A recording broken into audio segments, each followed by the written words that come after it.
Hello friends, how are you today? આપ સૌને મારા જય શ્રી કૃષ્ણ અને જય સ્વામિનારાયણ।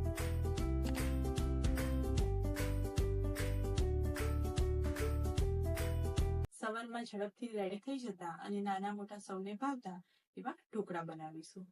તો ચલો સૌપ્રથમ આપણે ઢોકળા માટેનું બેટર બનાવવાની શરૂઆત કરીએ। ખીરું બનાવવા માટે મેં અહીંયા 1 વાટકી ચોખા એડ કરેલા છે।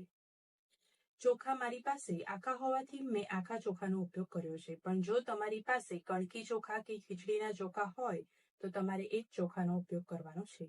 એ સાથે જ મેં અડધી વાટકી ચણાની દાળ એડ કરી છે।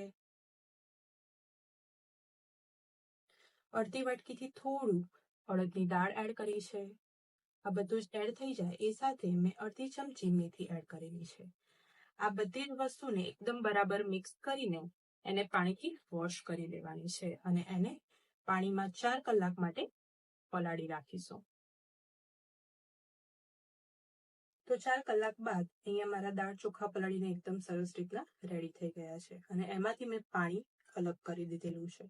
તો એ પાણીનો ઉપયોગ આપણે એને ક્રશ કરવામાં કરીશું।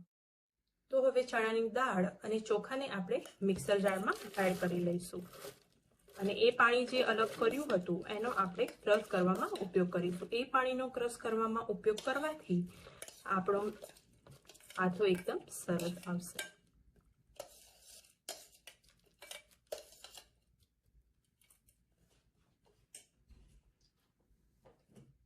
હવે આપણે એને એકદમ સરસ રીતના ક્રશ કરી લઈશું। એમાં બધું પાણી એડ કરવાનું નથી, તમારે લાગે એ પ્રમાણે થોડું થોડું પાણી એડ કરીને એમાં ક્રશ કરવાનું છે। તમે જોઈ શકો છો કે અહીંયા મેં ક્રશ કરીને એકદમ સ્મૂથ બેટર રેડી કરી દીધેલું છે। તો હવે આપણું બેટર રેડી થઈ જાય એટલે આપણે એમાં 3 ચમચી ખાટું દહીં એડ કરી દઈશું। ખાટું દહીં એડ કરવાથી તમારા ઢોકળા ખાટા એકદમ સરસ બનશે। તો એ બધાને એકદમ સરસ રીતના મિક્સ કરીને તમારે ગરમ જગ્યાએ 5 થી 6 કલાક માટે આથો લાવવા માટે મૂકી દેવાનું છે। અહીંયા મારું બેટર એકદમ આથો આવીને રેડી થઈ ગયું છે। તો એમાં હું આદુ મરચાની પેસ્ટ એડ કરી દઈશ। એ સાથે જ 2 ચમચી તલ, 1 ચમચી હળદર, અડધી ચમચી લાલ મરચું અને મીઠું સ્વાદ અનુસાર એડ કરી લઈશ। એ બધાને બરાબર મિક્સ કરી દેવાનું છે।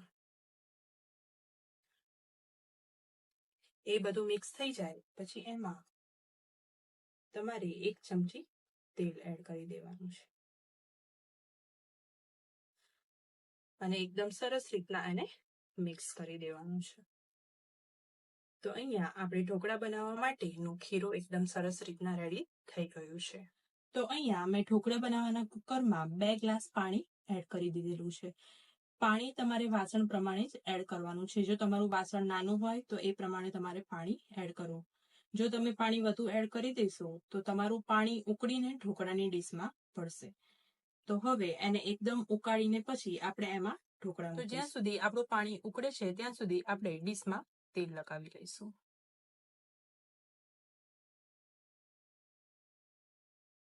તો તમે જેમ જેમ ઢોકળાની ડીશ મૂકતા જાઓ એ પ્રમાણે થોડા થોડા બેટરમાં તમારે ઈનો એડ કરવાનો છે।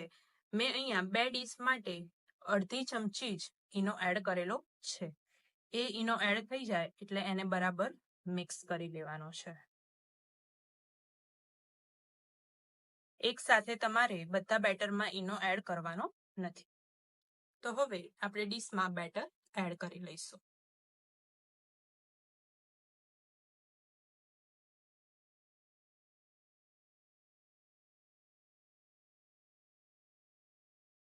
એને બરાબર ડીશમાં આ રીતના એડ કરીને એમાં આ રીતના તલ પકાવી લઈશું।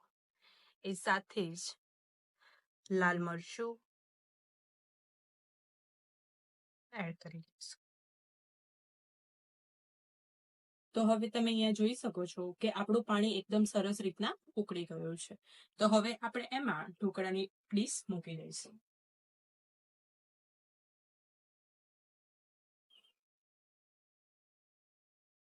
તો તમે અહીંયા જોઈ શકો છો કે આપણા ઢોકળા એકદમ રેડી થઈ ગયા છે. તો તમારા ઢોકળા રેડી થયા છે કે નહીં એ જોવા માટે આ રીતના આપણે ચપ્પુથી દબાવીશું. જો તમારા ચપ્પા સાથે ચોટે તો તમારા ઢોકળા હજી કાચા છે, પણ તમે અહીંયા જોઈ શકો છો કે મારા ચપ્પા સાથે કંઈ ચોટ્યું નથી. તો મારા ઢોકળા એકદમ સરસ રીતના રેડી થઈ ગયા છે. તો હવે અહીંયા તમે જોઈ શકો છો કે આપણા ઢોકળા એકદમ સરસ રીતના રેડી થઈ ગયા છે અને એકદમ સરસ પોચા બી બન્યા છે. તો આ ઢોકળાને તમે સોસ સાથે કે ગ્રીન ચટણી સાથે પણ સર્વ કરી શકો છો. તો તમે મને કોમેન્ટમાં જરૂર બતાવજો કે તમારા ઢોકળા કેવા બન્યા છે.